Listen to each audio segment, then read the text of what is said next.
Hey everyone, and welcome back to another video. And in this video I'm going to show you how to see if an order has been delivered on eBay. Now this video is going to be particularly useful for individuals. Let's say that you're trying to see if an item that you bought on eBay has been delivered to your house already. How do you actually go ahead and see that? Now this video is going to be short, sweet, and simple, guys. There's not going to be a lot of steps involved. Now the first thing that we're going to do is hop onto this eBay app, and then what we're going to do from here is that on the bottom left hand side you want to click on the My eBay icon. Once you've done that, you want to click on purchases or your order history, and here's where you're going to see a list of items that you've ordered from eBay. What you can do now is that you can see the status of these orders, as most of them says delivered.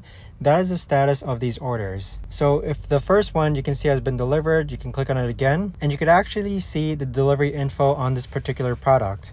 So for the delivery info, you can see that it's been paid, then there was tracking available, and then it was delivered to my home. But that right there, guys, is the best and easiest way that I know of to actually go ahead and track the status of an order on eBay. If you guys know of a better or easier way to actually do this, let me know in the comments down below.